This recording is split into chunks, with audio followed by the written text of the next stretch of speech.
Yes, we will start with this IOC, International Olympic Committee.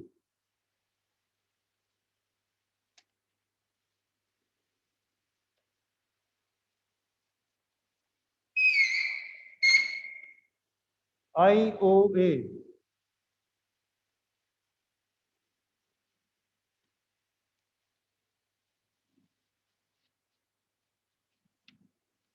Indian Olympic Association. First of all आपको ये पता होना चाहिए what is IOA and what is IOC. Simple है, international Olympic committee, जो आपका जितनी भी वर्ल्ड वाइड इंटरनेशनल लेवल पे आपके Olympics, summer Olympic, winter Olympics, ठीक है, उनका वेन्यूज डिसाइड करना है, कौन सी सिटीज में होंगे, कब होने, डे टाइम, वो सारा काम आपका इसका IOC का होता है, most responsible organisation. This is founded in 1894. ठीक है. मेन जो आपको मैंने आपको लास्ट टाइम भी जो आपको बताया था,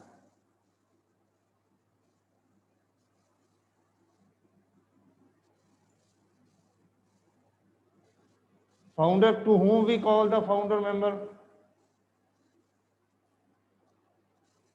किसको हम बोलते हैं फादर ऑफ ओलंपिक गेम्स?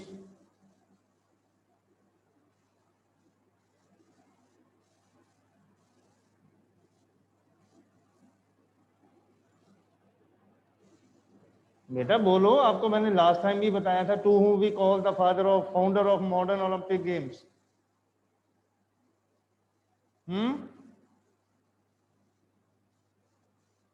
किसने ओलंपिक गेम को स्टार्ट किया था?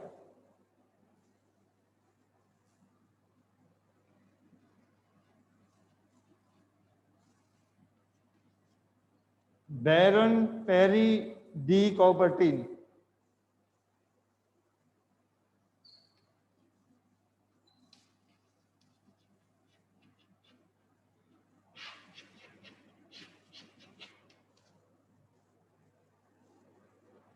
The effort of this person, जिनको हम फाउंडर मेंबर बोलते हैं, बैरन पेरी डी कॉबर्टिन, ठीक है, इनके मेन एफर्ट से ये सारा आपका ओलंपिक गेम्स हुए. ओलंपिक की आपकी इंटरनेशनल ओलंपिक कमेटी फाउंड की है इन्होंने 1894 में. 1894 में उन्होंने इसका, ये किस लिए बनाई गई थी? सो दैट कि आप जितने भी ओलंपिक के मैचेस हैं, ठीक है, उनको आप प्रॉपरली कंडक्ट कराना है, रेगुलर कराना है, और क्या क्या उसमें आपको मेंबर्स होने चाहिए, कौन कौन से आपके एग्जीक्यूटिव मेंबर्स होते हैं, उनके क्या क्या काम है, कैसे आपने इसको कंडक्ट करना है, ठीक है, ये सारी चीजें उन्होंने अपने एग्जीक्यूटिव मीटिंग्स में ये सारे उन्होंने रूल बनाए. तो मेन इसका क्या था कि this organisation is by the effort of Baron Pierre de Coubertin. ये आपको पता होना चाहिए, ये क्वेश्चन आपको बहुत पूछा जाएगा. To whom we call the founder member of Olympic Games, या to whom we call the father of Olympic Games. तो ये मेन आपके फाउंडर मेंबर थे, इन्होंने 1894 में, ठीक है, ये आपका 1894. आपका ओलंपिक गेम्स कब हुई है first? That is 1896 in Athens. आपने, आपको बेसिक्स, ये question sometime there is a question like this, what is the difference between IOC and IOA? तो आप इसको इंटरनेशनल ओलंपिक एसोसिएशन लिख देते हो, इसको इंडियन ओलंपिक कमेटी लिख देते हो. तो first of all you should know what is the meaning of IOC, ठीक है, international Olympic committee, and IOA, Indian Olympic association. So this is the founder member of Barry Perrin de Coubertin. 1894 में इन्होंने इसको found किया था and इसका जो main headquarter है बेटा दैट इज इन स्विट्जरलैंड, जो आपका इसका हेडक्वार्टर्स है 1894 मेन इसका जो हेडक्वार्टर है दैट इज इन स्विट्जरलैंड। ठीक है, तो इसमें मेन कौन मेंबर्स होते हैं? फर्स्ट, समर ओलंपिक गेम कब हुआ है, दैट इज कॉमनवेल्थ गेम कब हुए, ये सारी उन्होंने डिसाइड किए कि how you have to decide the different venues और कितने साल बाद आपने कराना है। तो सबसे पहले इसका structure of IOA, international Olympic committee, इसमें सबसे पहले मेन जो स्ट्रक्चर इसका क्या होता है, सबसे इसमें मेन होते हैं प्रेसिडेंट। जो प्रेसिडेंट होता है वो आपके एग्जीक्यूटिव जो कमेटीज होती हैं, एग्जीक्यूटिव कमेटीज के जो मेंबर होते हैं, डिफरेंट मेंबर्स होते हैं, वो इलेक्ट करते हैं प्रेसिडेंट को। ठीक है, और प्रेसिडेंट के पास मेन पावर होती है ईच एंड एवरीथिंग।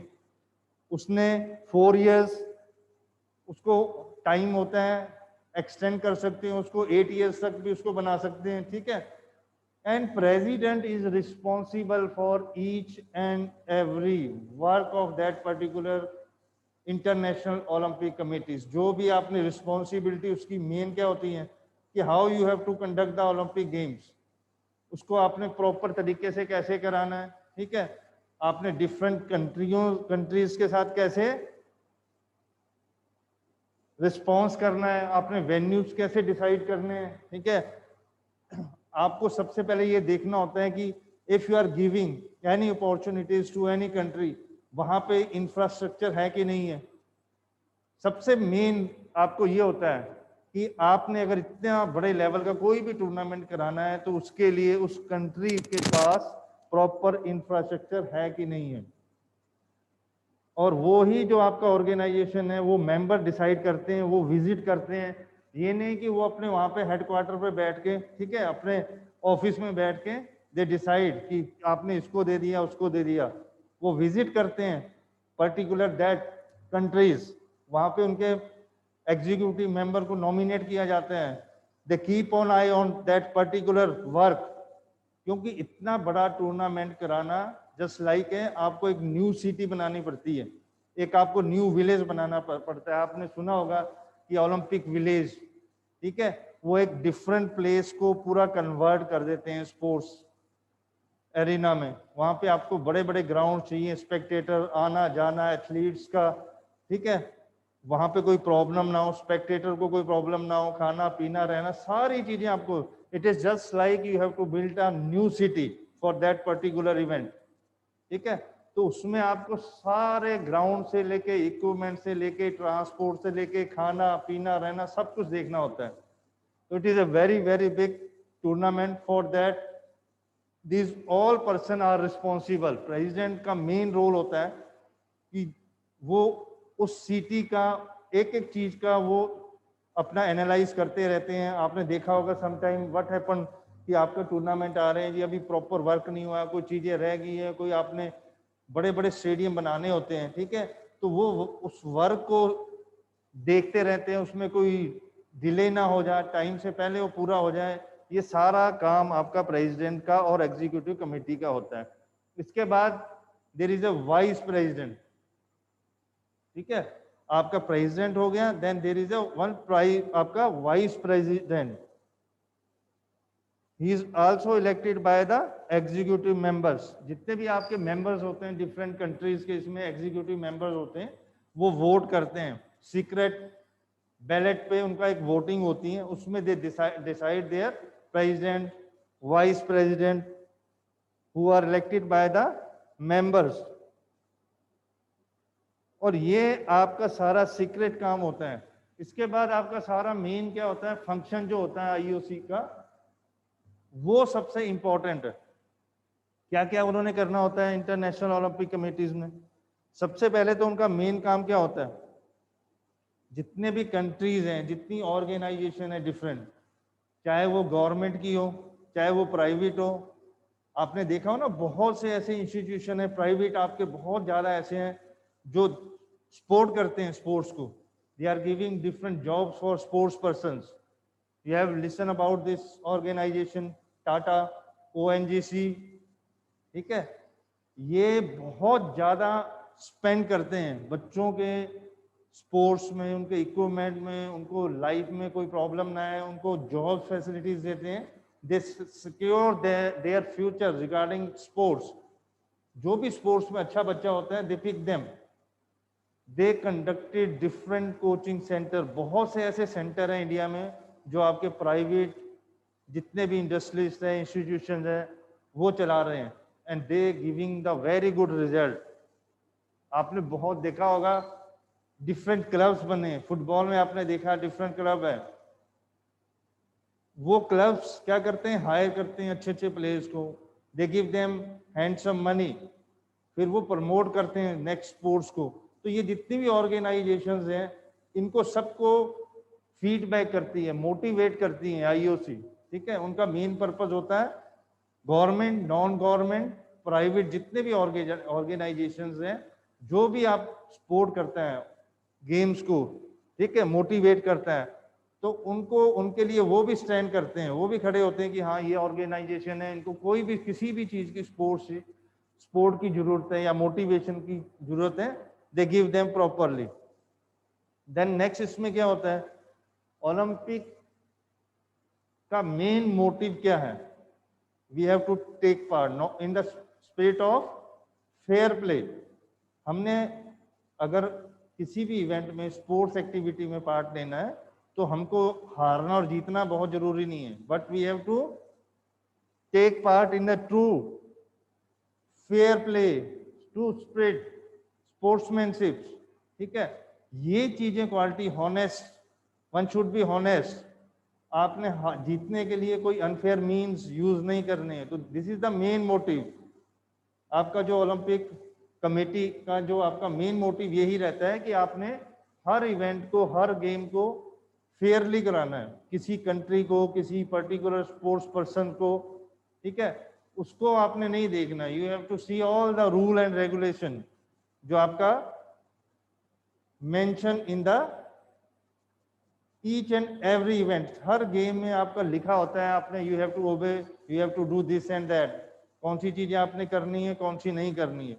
देन आपका आ गया, there should be no violence, totally banned, कोई वायलेंस नहीं होना चाहिए, not even from the sports person और एनी स्पेक्टेटर। ठीक है, तो सारा इस चीज पे वो ध्यान देते हैं, these are the main functions. Then they cooperate each and every organisation, those who are giving them funds, कोई भी मोरल सपोर्ट देती हैं, आपका इक्विपमेंट से रिलेटेड कोई भी काम आपका होगा, वो मेन होता है। और जो मैंने आपको लास्ट कल भी बताया था, there should be no discrimination.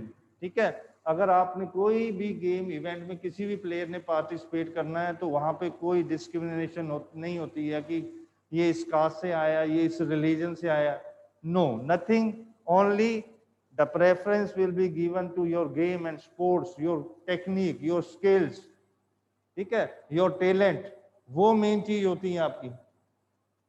Then एक आपने हेल्थी एटमॉस्फेयर वहां पे बनाना है, और मेन आपका क्या होता है, जो आप न्यू इंफ्रास्ट्रक्चर या आप कोई भी सिटी बनाते हैं, जब आपने ओलंपिक गेम्स को कंडक्ट करना है, तो यू हैव टू मेक, एक तरह का आपको एक सिटी पूरी डेवलप करनी पड़ती है, एक एरिया को पूरा डेवलप करना होता है, क्योंकि वहां पे इतने थाउजेंड, इतने लोग आते हैं, इन लैक्स, वहां पे पीपल्स आर कमिंग, कोई स्पेक्टेटर आएगा, कोई प्लेयर्स आएंगे, कोई ऑफिशियल्स आएंगे, तो उनके लिए आपको प्रॉपर एक डिफरेंट, अलग से आपको एक स्पोर्ट्स का इंफ्रास्ट्रक्चर बनाना होता है। और सबसे मेन प्रायोरिटी आपकी उसमें क्या होती है, that is the health of athlete. जो है आपके एथलीट्स वहां पे आए हैं, उनका खाना पीना, रहना, हेल्थ एंड हाइजीन, ठीक है, वो सारा सबसे मेन काम ये होता है। क्योंकि अगर कोई भी आप चीज बनाओगे वहां पे, न्यू सिटी या कुछ भी, सबसे पहले प्रायोरिटी आपकी होगी हेल्थ एंड हाइजीनिक। ठीक है, अगर आपका वहां पे सारा इंफ्रास्ट्रक्चर का जो एनवायरनमेंट है वो बहुत हेल्थी होना चाहिए, क्योंकि प्लेयर्स या स्पोर्ट्स पर्सन या एथलीट वो तभी आपको अपनी 100% परफॉर्मेंस दे सकता है अगर वहां का आपका खाना पीना रहना properly suitable for that particular events and activities. Then totally ban on doping, जो आपके drugs, जो भी स्टीरॉइड, नारकोटिक्स, ठीक है, ये सारे एथलीट्स कोई यूज करते हैं तो वो they keep on check. Dope test होता है वो आपका, उसमें सारा कुछ पता लग जाता है कि आपने कब ड्रग्स लिए हैं, कितने लिए हैं, कैसे लिए हैं। वो आपका एक सारा डिपार्टमेंट डिफरेंट होता है, दैट इज डोप टेस्टिंग। अगर उसमें कोई भी बच्चा, कोई भी स्पोर्ट्स पर्सन पाया जाता है दोषी, तो उनको वो टोटली बैन कर देते हैं। That is the main cause, क्योंकि आपका मेन एम ही है to participate, not for the only winning. और लास्ट में मेन इनका क्या मेन है फंक्शन बेटा? सबसे मेन फंक्शन इनका है to motivate the women in sports. आपने देखा होगा इंडिया में भी हमारे बहुत कम girls, women, they are taking participate, they are participating in any events. Still now एक कन्वेंशन है, एक लोगों में ये है कि हमने गर्ल्स को, वुमेन को स्पोर्ट्स में पार्टिसिपेट नहीं करवाना है, ठीक है। वो सोचते हैं कि ये काम है जो सिर्फ बॉयज का है। Still there is a very very less womens they are participating in sports, ठीक है। अभी पिछले 5-10 ईयर्स से फिर भी थोड़ा सा आपका काफी बच्चे अब स्पोर्ट्स में गर्ल्स पार्टिसिपेट करती हैं। अदरवाइज इससे पहले क्या था, बहुत आपके रेयर जो बच्चे हैं, गर्ल्स हैं, वो पार्टिसिपेट करती थी, because there is a lot of reason for that, ठीक है। बच्चों में तो चलो सब में शौक होता है खेलने का छोटे एज में, बट क्या होता है आपको फीडबैक प्रॉपर घर से, ठीक है, आपकी सोसाइटी से वो नहीं मिलता है। That is the main reason. आपने देखा होगा, घर पे ही देखोगे आप, बहुत से पेरेंट्स ऐसे हैं, इवन लड़कों को भी खेलने के लिए नहीं बोलते हैं। हाँ, जिनके फैमिली में आपका कोई स्पोर्ट्स बैकग्राउंड से कोई है, आपके कोई स्पोर्ट्स का कल्चर है, वो जरूर आपको प्रमोट करेंगे स्पोर्ट्स के लिए, if you have a talent. Otherwise 90% ऊपर क्या एक माइंड में, डॉक्टर एंड इंजीनियर। ये सब पेरेंट्स के एक माइंड में है कि हमने बच्चों को डॉक्टर बनाना है, इंजीनियर बनाना है, ठीक है। Not a single person. अगर आपको पता है इस बच्चे में टैलेंट है, उसमें स्किल है, तो हम इसको स्पोर्ट्स में प्रमोट करते हैं। नो एंड नेवर, वो उनके थॉट्स माइंड में आएगा नहीं, बिकॉज स्पोर्ट्स भी आज की डेट में क्या है, एक प्रोफेशन है। It is a source of your earning. It will give you a very very good money, name, fame. आपने देखा ही है आईपीएल में क्या हाल है, जो भी आपके प्लेयर्स खेल रहे हैं क्रिकेट में देख लो आप, वो 5, 6, 7 करोड़ से नीचे कोई भी नहीं है। जो आपके छोटे छोटे बच्चे 21-22 साल के, 23 साल, 19 years old, those who are coming from the under-19 India team to direct IPL, they are getting handsome money, 5, 6, 8, 9, 10, 14, 16 crore तक वहां पे दे रहे हैं। तो आप ये देख लो कि how much money they are getting. They are getting money from the IPL. If you are selected for the Indian teams categories wise A, B, C, वहाँ पे भी आपको डिफरेंट स्लॉट है वहाँ पे मनी का। वो कैटेगरीज जो A में आता है उसके अलग है, B में अलग है, C में अलग है। If you are playing for 4-5 years continuously for your country, आप देख लो कि आप कितना अर्न कर लेते हो। और एक आपका क्या है, इट इज एक लेविश लाइफस्टाइल है। आप खा रहे हो, पी रहे हो, बाहर जा रहे हो, ठीक है, हर facilities you are taking from the that particular federation। तो ये these are the all different आपका scenarios एक स्पोर्ट्स का है। आपको ये नहीं है कि हम ये नहीं बोलते हैं कि you just go and play for your country, but at least you should be physically fit enough to do your daily routine work smoothly and energetically, ठीक है। जरूरी नहीं है कि आपने स्पोर्ट्स ही करनी है, आपने इंटरनेशनल प्लेयर ही बनना, but at least you should be A physically fit, ठीक है। आप कोई भी प्रोफेशन में जाते हो, आप डॉक्टर हो, इंजीनियर हो, you are doing in multinational, anywhere if you are going, you should have that much of stamina, that much of strength, you can stand for 4, 5, 6 hour. ठीक है, आप कोई भी वर्क करते हो, ये नहीं कि आप यू आर आफ्टर 1 आवर, आपने कहीं देखा बच्चे हैं वो क्या करते हैं, थोड़ी देर खड़े होंगे, थक जाएंगे, बैठ गए। ठीक है, कईयों को आप जितना मर्जी काम कराते रहो, still they have the energy to meet the any emergencies of their life. कोई भी आप काम करा रहे हो, उसको हम फिजिकल फिट किसको बोलते हैं? To whom we call the physically fit person? हाँ जी, anyone? To whom we call the physically fit man? किसको हम बोलते हैं फिजिकली फिट पर्सन? जो आदमी, जो भी आप डेली रूटीन का काम करते हो, if any person doing his routine regular workout and after that activity he or she has a still energy to face the any emergency of their life, that person is physically fit. ठीक है, physically fit not appearance of your body. ठीक है, आप physically fit किसी को ये देख के नहीं बोल सकते हो ही और she is a 6 feet and have a very good, वो चाहे वो फैट ही हो, ठीक है, देखने में अपीयरेंस में बहुत अच्छा तगड़ा लंबा लगता है, but if you are giving any task for that particular person and he is not able to do that particular activity, that is not a fit person. Fit person वो होता है those who are doing their routine work without any fatigue and still have the energy to face any emergency of their life.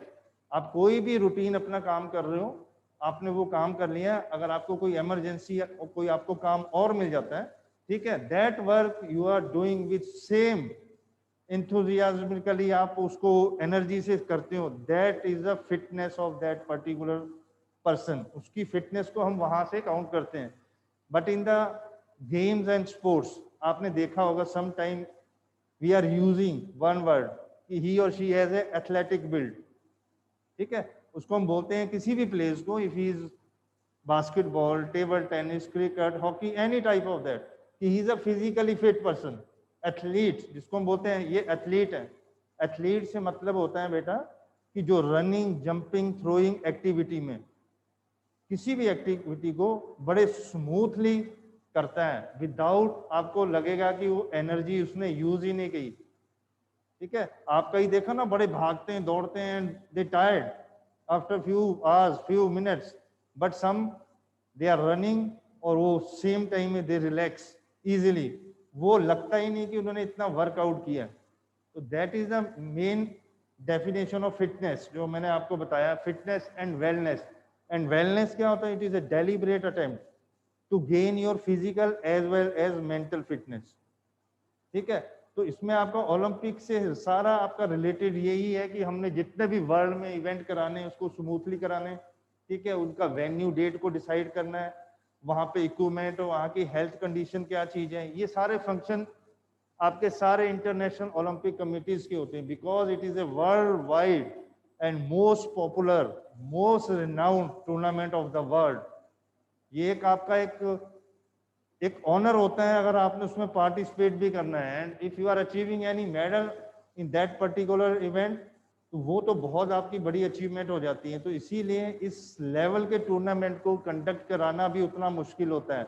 उसके लिए भी लोगों को बहुत ज़्यादा अपना क्या करना होता है, मैन पावर, आपका सारा फाइनेंशियली करी, ठीक है, हर चीज को आपको पूरा स्मूथली कंट्रोल करना पड़ता है. इतने लोग वहां पे आए होते हैं, आपने उनको हर चीज टाइम से, हर facilities you have to provide them.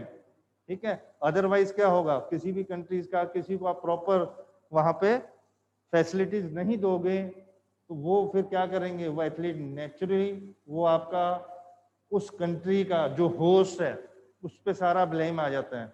और उस पर ब्लेम आएगा तो नेचुरली जो उसको कंट्रोल कर रही है एसोसिएशन, जो आपकी इंटरनेशनल एसोसिएशन आपकी है, वो जो कंट्रोल कर रही है, फिर उनके प्रेसिडेंट पे डायरेक्ट बात आ जाती है. तो avoid these all are things they keep on their mind कि कौन कौन सी चीजें आपने वहां पे करनी है, कौन कौन सी चीजें आपको वहां पे होनी चाहिए. ये सारा रिलेटेड टू आपका फंक्शन है. नेक्स्ट आपका इसमें आ जाता है बेटा Indian Olympic association. Indian Olympic Association का क्या काम है? इसका काम आपका कंट्री में, जो आपके कंट्रीज में डिफरेंट स्पोर्ट्स से रिलेटेड पर्सन है, एथलीट है, उनको आपने प्रमोट करना है स्पोर्ट्स के कोई भी इवेंट में पार्टिसिपेट करने के लिए। और जो आपका 1927 में ये आपका एसोसिएशन को फॉर्म किया था, that is by Dorab ji Tata.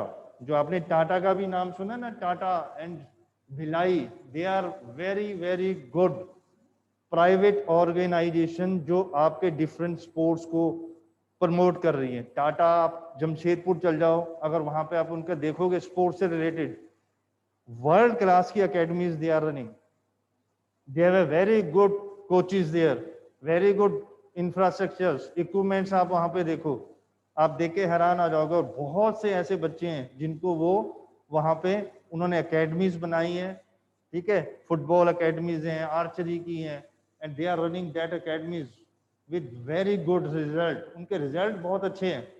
बहुत से बच्चे हैं those who are participating for their countries, ठीक है। आपका हैंडबॉल का बहुत अच्छा सेंटर है वहां पे, और उनके सेंटर से इंडिया में आधे से ज्यादा आपके जूनियर्स में जो इंडिया में बच्चे खेल रहे हैं, they are from that particular academy. मतलब हाफ ऑफ आप देख लो कि बच्चे उनके एकेडमी से ही हैं टीम में, those who are participating for international events. तो they are conducting, they are giving very good sport for the talented sports persons, those who are involved in different sports activities. तो main आपका काम IO का क्या है, Indian Olympic Association का, to follow the rule of international Olympic committees. जो जो norms, conditions, जो जो वो आपको गाइड करते हैं, that you have to follow. और आपने अपने कंट्री में स्पोर्ट्स को प्रमोट करने के लिए जो काम करना है, वो आपका इंडियन ओलंपिक एसोसिएशन का काम होता है। इसमें डिफरेंट आपका प्रेसिडेंट होते हैं, ठीक है, वन प्रेसिडेंट है, then there is a 2 senior vice president होते हैं, देन आपके सीनियर वाइस प्रेसिडेंट 2 हो गए, वाइस प्रेसिडेंट, सेक्रेटरी जिसको आप बोलते हैं general secretary, joint secretary, then executive members, IOC का आपके मेंबर्स होता है इसमें, वो जो पूरा आपको चेकआउट करते हैं आपका काम को। देन एथलेटिक्स, जितने भी कमीशन रिप्रेजेंट, उनके जो रिप्रेजेंटेटिव्स होते हैं वो होते हैं। और आपके डिफरेंट 12 स्पोर्ट्स फेडरेशन के जो जितने भी एसोसिएशन के हैं उनके मेंबर्स इसमें होते हैं। अल्टीमेटली मेन वर्क क्या होता है इनका? मेन वर्क होता है कि आपने इंटरनेशनल ओलंपिक कमेटी के रूल्स को फॉलो करना है, और within your country you have to promote the sport games, आपको उसको प्रमोट करना है। That is the main purpose. जितने भी आपकी एसोसिएशन है जो ओलंपिक के लिए जाएगी, आपका एशियन गेम्स के लिए जाना है जिन्होंने, ठीक है, उनको वो the keep on I that particular events and that particular athletes. तो ये सारा आपका इससे रिलेटेड है। अब आपको सब बच्चों को ध्यान से सुन लो, सबने टेस्ट देना है, दैट इज हार्डली फॉर 10 और 12 marks, but each you have to, हाँ जी, ये बाकी अपने आप ही निकल जाते हैं। तुमको मैंने पीडीएफ